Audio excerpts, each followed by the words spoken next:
अस्सलाम वालेकुम दोस्तों, मैं हूं मशारफ खान और ये है मेरा channel the travel diary. Last video को आपने बड़ा अच्छा रिस्पांस दिया, शुक्रिया उसके लिए। और अब उस सीरीज़ के दूसरे एपिसोड में खुश आमदीद। और इस वीडियो में मैं आपको बताऊंगा कि मैंने शाहीन कैसे ज्वाइन की और मैंने क्या स्ट्रगल फेसेस की। और उसके अलावा मुझसे लास्ट वीडियो देखने के बाद काफ़ी लोगों ने सवाल किया ये फील्ड में कैसे परसू करना है और कौन सा इंस्टीट्यूट है, इसके बारे में डिटेल। तो इंस्टीट्यूट एविएशन ट्रेनिंग हब के नाम से जहाँ से मैंने किया था, और मैंने 2012 से 2015 में किया था। और ये लोग जो है EASA बेस्ड एग्ज़ाम्स कंडक्ट करवाते हैं और ये पाकिस्तान में सबसे पुराना इंस्टीट्यूट है। और अगर आप कुछ सर्च करना, आप फेसबुक पर सर्च कर सकते हैं। और इनकी सबसे अच्छी बात ये, इन्होंने मुझे, जो कि मैं 2015 में पास आउट हो गया था, उसके बाद इन्होंने मुझे बहुत हेल्प आउट किया है, स्पेशली क्लासेस और सर्टिफिकेट्स के हवाले से। और जो इंटरनेशनल वेरिफिकेशन हुई मेरी सारी कंपनी से, उस पर इन्होंने मुझे बहुत बहुत हेल्प आउट किया। तो चलें शुरू करते हैं। और सबसे पहले स्टार्ट करने से पहले मैं आपको एक बड़ा ही अच्छा मशवरा देना चाहूँगा, जो कि है हमेशा अल्लाह पे भरोसा रखें और उसके बाद अपने ऊपर। और एक चीज़ अपने जहन में रखें, सक्सेस जो है ओवरनाइट नहीं आती, उसके लिए आपको मेहनत करनी पड़ती है। There is no shortcut, you have to go through it and आपको फेस करना ही पड़ेगा। और अगर आप इससे भागेंगे तो बिलीव मी, बहुत मुश्किल है, आपसे ना हो पाएगा। So stay calm and stay consistent.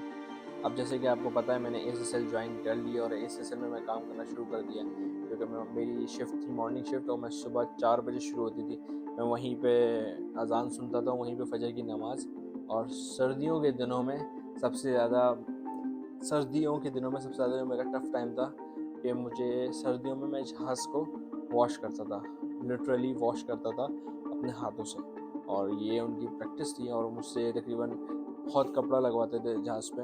और तकरीबन मैंने 6 महीना तो कपड़ा ही लगाया है। और इसके पीछे मैंने उनसे लॉजिक बहुत पूछा, क्या इसके पीछे लॉजिक है कि मैं क्यों इतने कपड़े लगा रहा हूँ, और मैं यहाँ पे कपड़ा मारने तो नहीं आया हूँ, मुझे अब मेंटेनेंस का काम करवाएं। तो एक दिन मुझे वहाँ के जो क्वालिटी चीफ थे, हाशिम साहब, वो बोला कहाँ पे डेंट और कहाँ पे कुछ मिसिंग। मैंने उनको बताया यहाँ पे ये चीज़ें मिसिंग है। तो कहते हैं यही वजह है कपड़ा लगाने की, कि आपको चीज़ें पता रहती हैं कहाँ पे डेंट है, कहाँ पे कोई चीज़ मिसिंग है।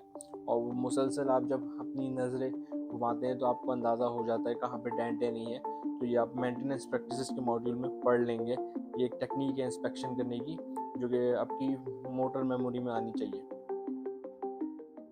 मुझे ASSL ज्वाइन किए हुए तकरीबन हफ्ता या महीना ही हुआ था, तो मैंने वहाँ पे सुना कि PIA तकरीबन 60 के करीब टेक्नीशियन हायर करने वाली है।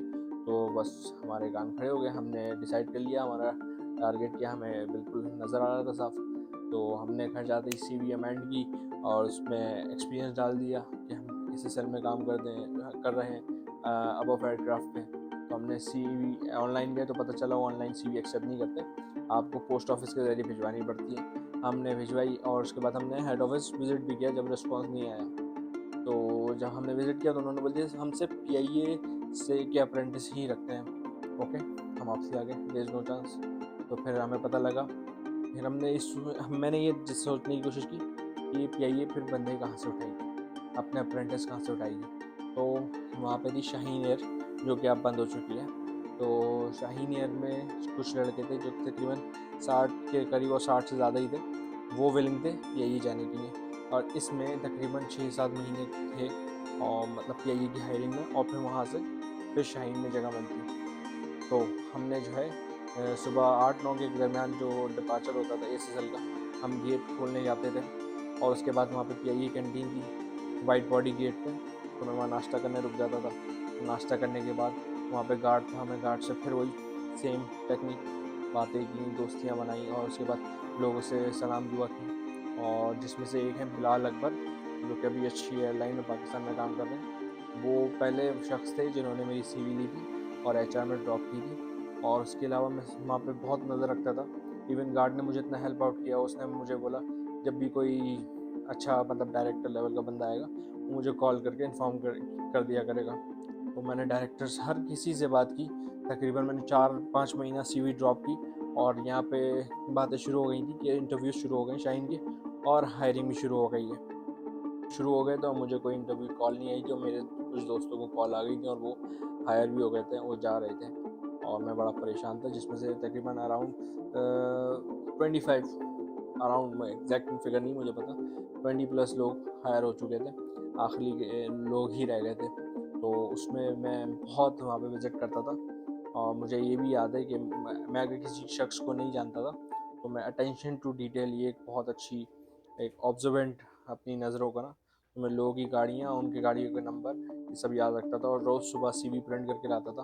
फिर एक वक्त आया, लोगों ने मेरी CV लेना बंद कर दी, तो मैं लोगों के कार के वाइपर के नीचे CV रख के आ जाता था, और उस पर मैं बुलेट पॉइंट्स लिख देता था, ये आसा module pass, experience this, working in ASSL, ये सारा मेंशन करके आ जाता था।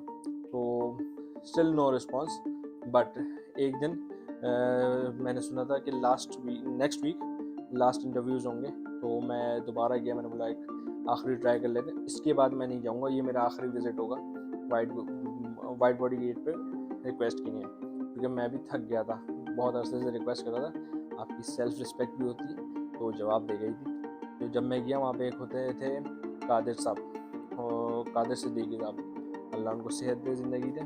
उन्होंने मेरी CV ली, उन्होंने बोला जाओ। उन्होंने मुझसे ज़्यादा बात ही नहीं की, बाकी लोग तो मुझसे इंटरव्यू भी लेते थे, चलते फिरते पूरी डिटेल्स पूछते थे, उन्होंने CV ली, उन्होंने बोला जाओ। फिर मुझे 2 दिन बाद कॉल आ गई इंटरव्यू की, मैं इंटरव्यू में गया और इंटरव्यू हुआ तकरीबन 15-20 मिनट का, और मुझे एक सवाल था वो मुझे नहीं आता था, नोमैटिक का, और वो जो दूसरे शख्स थे वो मुझसे डिटेल में जा रहे थे, तो उनको पता लग गया था मुझे सवाल नहीं आता। कादिर साहब ने बोला बस यहीं रुक दो, और फिर उन्होंने मुझे बोला जाओ। तो जितने भी लोग हायर हुए, उसके अलावा मुझे एक कॉल आई, और वो मैं था अल्हम्दुलिल्लाह, और मैं मेरिट पे आया। लोगों ने काफ़ी मजाक उड़ाया, but I don't care as long as I am in. कहने का मैं सिर्फ इतना कहना चाहूँगा, ये मेहनत करना आपका काम है, और जो सिला है और जो भी रिज़ल्ट है वो अल्लाह के हाथ में है। कुछ चीज़ें बियॉन्ड कंट्रोल होती हैं और वो आपके हाथ में नहीं होती, रिज़ल्ट्स आप कंट्रोल नहीं कर सकते, लेकिन उसके लिए एक इनपुट दे सकते हैं आप। तो जो है, मेहनत करने से पहले ये ज़रूर याद रखें, हर किसी के मामला डिफरेंट होता है। मैंने बहुत स्ट्रगल किया, हो सकता है आप ना करें, और आपके साथ वाला हो सकता है बहुत ज़्यादा करें। तो हमेशा अपने से नीचे वालों को देखें, या अपने से अपने आप पे फोकस करें, और उन लोगों से ख़ास तौर से इज्तनाब करें जो कि मतलब आपसे ज़्यादा हैं। और बहुत से लोग मुझसे ये सवाल करते हैं कि आपकी सैलरी क्या है, तो हमें मोटिवेट होंगे। तो मैं उनको ये कहता हूँ कि मोटिवेट आप मेरी करंट सैलरी से तो बिल्कुल नहीं होंगे, लेकिन अगर आप मेरी फर्स्ट सैलरी जो कि मैंने 3400 बताई थी, जो कि 2900 थी, करेक्शन करना चाहूँगा मैं, 2900 रुपये थी मेरी पहली तनख्वाह, तो इससे ज़रूर आप मोटिवेट होंगे। अल्हम्दुलिल्लाह अभी तो है, मुनासिब है। तो आप फोकस करें, और there is no shortcut. Again मैं आपको फिर ये कहूँगा, देयर इज़ नो शॉर्टकट। आपको पेशेंस दिखाना होगा। और ये वक्त था शाहीन का, जब शाहीन का डाउनफॉल हो रहा था, मेरे पास ना लाइसेंस थे और ना कोई जॉब, और नो कोई सेकंड सोर्स ऑफ इनकम भी नहीं थी। तो अब मुझे कुछ करना था, तो ये वक्त था जब मैंने अपना यूट्यूब स्टार्ट किया 2018 में प्रॉपरली, और मैंने अपना चैनल 2015 में बनाया था, और 2017 से मैंने पहली और दूसरी वीडियोस डालना शुरू की थी, जो कि मैं लिंक दूंगा, आप ज़रूर चेक कीजिएगा। और मुझे उस वक्त भी लोगों ने कहा कि यूट्यूब नहीं कर पाओगे तुम, छोड़ दो, तुम्हारा काम नहीं, फोकस ऑन वन थिंग। सो मैंने उस पर भी फोकस किया, लेकिन मैं अपना काम करता रहा। काफ़ी अरसे बाद जाके मेरा चैनल मोनेटाइज हुआ है अल्हम्दुलिल्लाह। तो मैं तो लोगों को कहूँगा, फोकस बहुत इंपॉर्टेंट चीज़ है। आप कह रहे होंगे मैं एक ही चीज़ रिपीट कर रहा हूँ, लेकिन ये फोकस, डिसिप्लिन, और ये आपको कहाँ से कहाँ ले जाएगा। मैं जब ASSL में था, मुझे वहाँ एक शख्स ने मुझे बोला था कि तुम लंबी रेस के घोड़े हो। अच्छा, मुझे समझ नहीं आया, उन्होंने कुछ ज़्यादा ही फेंकना, उस वक्त तो मैं हो गया था, थोड़ा चौड़ा हो गया था, सबके सामने उन्होंने बोल दिया था। लेकिन वाकई उन्होंने कुछ नोट किया होगा, लेकिन ये सारी चीज़ें अल्लाह की तरफ से होती हैं। मैं क्या कर लेता अगर मुझे नहीं मिलता। तो हमें जो है अपनी मेहनत करनी चाहिए। और तो यूट्यूब का आइडिया मुझे कहाँ से आया था, बैक टू द टॉपिक। मैं ऑफिस में बैठता था, मुर्तज़ा मलिक नाम के एक शख्स थे, उन्होंने मुझे बताया था कि यूट्यूब आप बनाएं। उन्होंने मोटिवेट किया था, और मैंने अपना पहला व्लॉग बना के दिखाया। उन्होंने मुझे बहुत ही बुरा था, लेकिन फिर भी उन्होंने बोला प्रैक्टिस करोगे तो अच्छा हो ही जाएगा। सो स्टिल जब मैंने अभी अच्छी और दोबारा न्यू एडिटिंग के साथ वीडियोस बनाई, उनको शेयर की, तो उन्होंने बोला वेरी गुड, बहुत अच्छा मैंने क्या बोलते हैं ओवरकम किया। तो बस यही है कि ओवरनाइट ना सक्सेस होती है ना कुछ भी नहीं होता, और अगर ओवरनाइट होता है तो आपने प्रोजेक्टाइल मोशन का पढ़ा ही होगा, जितनी तेज़ी से ऊपर जाते हैं उतनी तेज़ी से नीचे भी आते हैं और डिस्टेंस सबसे कम कवर करते हैं। तो प्रोजेक्टाइल में जो 45 डिग्री के एंगल पे आप फ्लाई करते हैं तो वो डिस्टेंस भी सबसे ज़्यादा कवर होता है और वो स्मूथ होता है। तो रातों रात आप ऊपर नहीं जाएंगे, आपको मेहनत करनी पड़ेगी, एक फेज़ से गुजरना पड़ेगा, और जितनी मार खाएंगे उतने स्ट्रॉन्ग होंगे। और काम से और किसी भी चीज़ से भागने की ज़रूरत नहीं है, हर चीज़ एक नई लर्निंग आती है। तो ये तो 5 एपिसोड्स पे मैं बेस्ड है ये सीरीज़, और काम के हवाले से कैसे मैंने क्या सीखा उसके हवाले से एक और वीडियो और हो सकता है सीरीज़ में बनाऊँ, तो स्टे ट्यून्ड। और अल्हम्दुलिल्लाह मुझे ऑफ़र आया, मैंने शाहीन ज्वाइन की, और उसके बाद मैंने वहाँ पे तकरीबन 2.5 साल काम किया। उसके बाद शाहीन बंद हो गई थी, और शाहीन बंद होने के बाद ना ही मेरे पास कोई लाइसेंस था, सिर्फ मॉड्यूल पास थे, और मेरे पास कोई जॉब का आसरा नहीं था। तो मुझसे लोग पहले पूछते थे आपने शाहीन में कैसे जॉब ली, तो मैं उनको यही स्टोरी सुनाता था। तो फिर मुझसे एक शख्स ने मुझसे ही मेरा सवाल कर लिया कि भाई आप ऐसे वाइट बॉडी पे CV ड्रॉप करते थे, अब तो शाहीन बंद हो गई, अब क्या करेंगे। यहाँ पे मेरे पास कोई जवाब नहीं था, लेकिन मैं इस पर बहुत सोचा मैंने। तो फिर एक चीज़ है लिंक्डइन, अब लोगों को बहुत पता है, लेकिन उस वक्त इतना एक्सपोजर, इतनी इन्फॉर्मेशन नहीं होती थी लोगों के पास। तो मैंने लिंक्डइन पे अप्रोच करना शुरू किया एजेंसीज़ को, रिक्रूटर्स को, और उसके वहाँ पे रहते हुए मैंने अप्लाई किया, और फिर मेरी इंटरनेशनली पहली जॉब लगी।